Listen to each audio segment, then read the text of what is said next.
Hello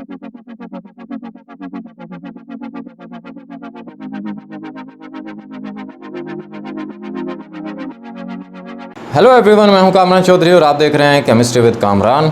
basic concept series के आज के लेक्चर में हम लोग डिस्कस करेंगे ऑक्टेट रूल को। अब आपकी इन्फॉर्मेशन के लिए बता दूं कि अगर आप चैनल पर जाएंगे तो प्लेलिस्ट मौजूद है बेसिक कॉन्सेप्ट सीरीज़ के नाम से। उस प्लेलिस्ट में एक लेक्चर अवेलेबल है कि वाई डू एटम्स रिएक्ट, के एटम्स बॉन्ड क्यों बनाते हैं। और ये भी लेक्चर अवेलेबल है what is duplet rule, duplet rule क्या होता है। ठीक है, मैं थोड़ा सा आपको बता देता हूँ कि वाई डू एटम्स रिएक्ट वाला जो लेक्चर है उसमें मैंने बताया हुआ है कि एटम्स जो है वो बॉन्ड बेसिकली इसलिए बनाते हैं ताकि वो नोबल गैसेस जो कि 8 ग्रुप एलिमेंट्स होते हैं या जिनको 0 ग्रुप के एलिमेंट्स बोलते हो आप, जिनमें helium, neon, argon, krypton, xenon और रेडॉन आ जाते हैं, इन जैसी इलेक्ट्रॉनिक कन्फिगुरेशन हासिल करने के लिए एटम्स बॉन्ड बनाते हैं ताकि वो क्या हो जाएं, स्टेबल हो जाएं। ठीक है, अब स्टेबिलिटी से क्या मुराद है? अगर किसी भी एटम के वैलेंस शेल में 2 या 8 इलेक्ट्रॉन्स कंप्लीट होते हैं तो वो एटम क्या हो जाता है, स्टेबल हो जाता है। अगर हम उन एटम्स की बात करें जिनका एक ही शेल होता है जैसे हाइड्रोजन या हीलियम, तो वो डुप्लेट रूल को फॉलो करते हैं। मीन्स के 2 इलेक्ट्रॉन्स उन्होंने अपने वैलेंस शेल में कंप्लीट करने होते हैं। अगर किसी भी एलिमेंट का एक से ज़्यादा शेल है तो वो क्या करता है, वो अपने वैलेंस शेल में 8 इलेक्ट्रॉन्स पूरे करने की कोशिश करता है। 8 इलेक्ट्रॉन्स पूरे करके वो क्या हो जाता है, स्टेबल हो जाता है, लाइक नोबल गैसेस। ठीक हो गया। अब सबसे पहले हम लोग यहाँ पर ऑक्टेट रूल को डिफाइन कर लेते हैं, फिर हम उसकी एक्सप्लेनेशन पे जाएंगे विद एग्जांपल्स। ठीक है, सो ऑक्टेट रूल क्या होता है? ऑक्टेट रूल को कुछ आप इस तरह से डिफाइन करते हैं कि जी attaining 8 electrons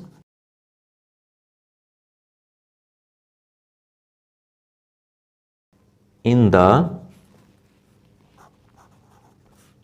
valence shell is called octet rule। किसी भी एटम का अपने वैलेंस शेल में 8 इलेक्ट्रॉन्स पूरे करने का जो प्रोसेस होता है उसको हम लोग क्या बोलते हैं, ऑक्टेट रूल बोलते हैं। ठीक है, अब ये मैंने आपको ऑलरेडी क्लियर कर दिया कि वो एटम्स ऑक्टेट रूल को फॉलो करेंगे जिनका एक से ज़्यादा शेल्स हैं। ठीक है, या जिनके वैलेंस शेल में 5, 6 या 7 इलेक्ट्रॉन्स हैं। ठीक है, तो वो ऑक्टेट रूल को फॉलो करते हैं। अब हम आ जाते हैं एग्जाम्पल्स की तरफ, जिसमें मैं आपको बताऊंगा कि किस किस तरह के एलिमेंट्स जो हैं वो ऑक्टेट रूल को फॉलो करते हैं और किस तरह फॉलो करते हैं। ठीक है, तो देख लेते हैं यहाँ पर हम लोग एग्जाम्पल नंबर 1। अब एग्जाम्पल नंबर 1 में हम लेकर चलते हैं नाइट्रोजन को, कि जो नाइट्रोजन होता है फॉलो द ऑक्टेट रूल। ठीक है, कैसे फॉलो करता है ऑक्टेट रूल को? जैसे अगर आप नाइट्रोजन का एटॉमिक नंबर देखें वो होता है 7 और इसका एटॉमिक मास होता है 14। सो अगर हम इसकी इलेक्ट्रॉनिक कन्फिग्रेशन करें तो ये 1s2, 2s2 एंड 2p3। ठीक है, अब देखें इसका पहला शेल ये हो गया के शेल जिसमें 2 इलेक्ट्रॉन्स पूरे हैं, और इसका सेकंड शेल हो गया एल शेल जिसमें आपको 5 इलेक्ट्रॉन्स नज़र आ रहे हैं। ठीक है, सो यहाँ पर हम लोग ये नाइट्रोजन बना लेते हैं इसका न्यूक्लियस, जिसमें 7 प्रोटॉन्स होते हैं और 7 न्यूट्रॉन्स होते हैं, क्योंकि इसका एटॉमिक मास कितना होता है, 14 होता है। एटॉमिक मास क्या होता है, number of protons plus number of neutrons. ठीक है, नंबर ऑफ प्रोटॉन्स कैसे पता लग रहे हैं आपको, 7 है, ये एटॉमिक नंबर देखकर। ठीक है, तो एटॉमिक नंबर जो होता है वो नंबर ऑफ प्रोटॉन्स होता है। सो एनी हाउ पहले शेल में हम लोग बनाएंगे इसके 2 इलेक्ट्रॉन्स, 1 इलेक्ट्रॉन एंड 2 इलेक्ट्रॉन। ठीक है, इसी तरह सेकंड शेल में हम बनाएंगे इसके 5 इलेक्ट्रॉन्स, 1, 2, 3, 4 एंड 5। ठीक हो गया। सिमिलरली जो दूसरा नाइट्रोजन होगा उसके भी वैलेंस शेल में कितने इलेक्ट्रॉन्स होंगे? 5 इलेक्ट्रॉन्स होंगे। 1 2 3 4 एंड 5। इसी तरह दूसरा नाइट्रोजन जो होगा उसके पहले शेल में 2 इलेक्ट्रॉन्स होंगे और ये हो गया नाइट्रोजन का न्यूक्लियस। ठीक है। अब यहाँ पर आप देखें कि 2 नाइट्रोजन ने आपस में अपने 3-3 इलेक्ट्रॉन्स शेयर किए और हर नाइट्रोजन के वैलेंस शेल में 8-8 इलेक्ट्रॉन्स पूरे हो गए, जैसे 1 2 3 4 5 6 7 8। ठीक है। सिमिलरली इस दूसरे नाइट्रोजन के भी वैलेंस शेल में 8 इलेक्ट्रॉन्स पूरे हैं, 1 2 3 4 5 6 7 8। ठीक है। सो इस तरह से नाइट्रोजन ने क्या किया? दूसरे नाइट्रोजन एटम के साथ बॉन्ड बनाया, इस तरह से ट्रिपल कोवलेंट बॉन्ड बनाया। ठीक है। और दोनों नाइट्रोजन के वैलेंस शेल में 8-8 इलेक्ट्रॉन्स पूरे हो गए। ठीक हो गया।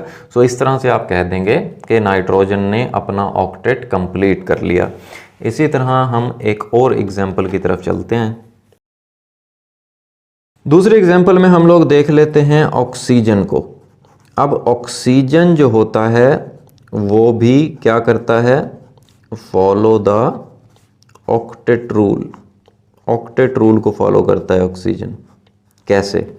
अब देखें, ऑक्सीजन जो होता है उसका एटॉमिक नंबर होता है 8 और एटॉमिक मास 16। सो अगर आप इसकी इलेक्ट्रॉनिक कन्फिग्रेशन करें 1s2 2s2 एंड 2p4, इसका जो ये पहला शेल हो गया जिसको आप के शेल बोलते हैं, इसमें 2 इलेक्ट्रॉन्स पूरे। जो सेकंड शेल हो गया एल शेल, उसमें 6 इलेक्ट्रॉन्स। ठीक है। तो इसके वैलेंस शेल में 6 इलेक्ट्रॉन्स हैं ऑक्सीजन के। सो यहाँ पर होगा क्या कि ये हम ऑक्सीजन का न्यूक्लियस बना लिया। ठीक है। ये इसका हो गया पहला शेल जिसमें 2 इलेक्ट्रॉन्स हैं और ये इसका हो गया सेकंड शेल जिसमें 6 इलेक्ट्रॉन्स हैं। ठीक है। सिमिलरली दूसरा जो ऑक्सीजन होगा, दूसरा ऑक्सीजन का एटम होगा, उसके भी वैलेंस शेल में 6 इलेक्ट्रॉन्स होंगे, 1 2 3 4 5 एंड 6। ठीक है। और इस ऑक्सीजन के पहले शेल में कितने इलेक्ट्रॉन्स होंगे? 2 इलेक्ट्रॉन्स होंगे और ये बना लेते हैं हम ऑक्सीजन का न्यूक्लियस। ठीक है। अब आप देखें कि हर ऑक्सीजन के एटम ने 2-2 इलेक्ट्रॉन्स शेयर किए हुए हैं, डबल कोवलेंट बॉन्ड बनाया हुआ है। ठीक है। तो हर ऑक्सीजन का एटम 2-2 इलेक्ट्रॉन शेयर करके क्या कर रहा है? अपना ऑक्टेट कंप्लीट कर रहा है, क्योंकि एक ऑक्सीजन जो होता है उसके वैलेंस शेल में 6 इलेक्ट्रॉन्स होते हैं, तो उसने 2 इलेक्ट्रॉन्स दूसरे एटम से क्या किए हुए हैं? शेयर किए हुए हैं। सो इस तरह से दोनों ऑक्सीजन के वैलेंस शेल में 8 इलेक्ट्रॉन्स पूरे हो गए। जैसे देखें 1 2 3 4 5 6 7 8। इसी तरह इस ऑक्सीजन के भी 8 इलेक्ट्रॉन्स पूरे हैं, 1 2 3 4 5 6 7 एंड 8। सो ये देख ली आपने ऑक्सीजन की एग्जांपल कि ऑक्सीजन कैसे अपना ऑक्टेट कंप्लीट करता है। ठीक है। अब हम चलते हैं एक और एग्जांपल की तरफ, ऑक्टेट रूल की। अब एग्जांपल 3 में हम लोग ले लेते हैं एग्जांपल क्लोरीन की। Chlorine follow the octet rule. Chlorine कैसे ऑक्टेट रूल को फॉलो करता है? क्योंकि देखें, अगर आप क्लोरीन का एटॉमिक नंबर देखें वो होता है 17 और एटॉमिक मास होता है इसका 35। सो इसकी इलेक्ट्रॉनिक कन्फिगरेशन हम लोग बना लेते हैं 1s2 2s2 2p6 3s2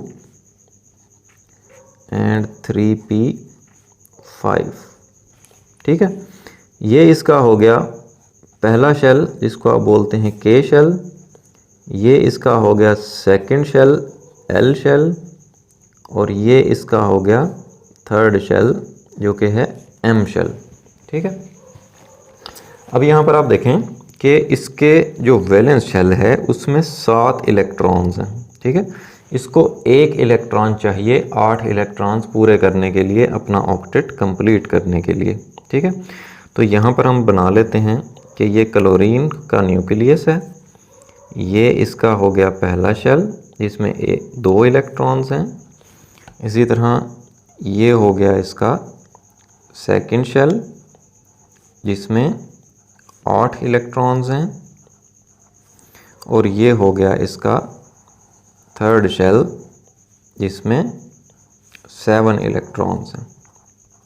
ठीक है, इसी तरह से फिर हम दूसरे क्लोरीन का, ये हो गया थर्ड शेल जिसमें 7 इलेक्ट्रॉन्स हैं,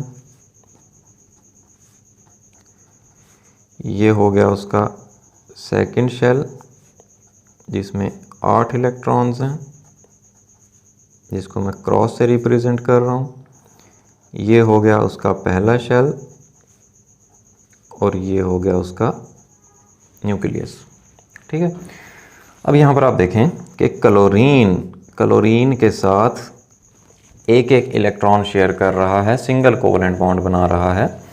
सो इस तरह से दोनों क्लोरीन के वैलेंस शेल में 8 इलेक्ट्रॉन्स पूरे हो गए। जैसे आप देखें 1 2 3 4 5 6 7 एंड 8। इसी तरह इस क्लोरीन के 1 2 3 4 5 6 7 एंड 8। ठीक है, सो इस तरह से क्लोरीन का जो मॉलिक्यूल बनता है, या सिंपल आप कह लें कि क्लोरीन जो है वो ऑक्टेट रूल को फॉलो करता है। कब? जब ये कोवेलेंट बॉन्ड बना रहा होता है। ठीक है, सो होपफुली आपको ये लेक्चर बड़े अच्छे से क्लियर हो गया होगा ऑक्टेट रूल का। अगर फिर भी आप लोगों का कोई क्वेश्चन होता है देन आप नीचे कमेंट सेक्शन में मुझसे पूछ सकते हैं या मुझे पर्सनल ईमेल भी कर सकते हैं। अगर आपको वीडियो पसंद आई है तो चैनल को सब्सक्राइब ज़रूर कीजिएगा, वीडियो को लाइक किया करें, शेयर किया करें। Thank you very much.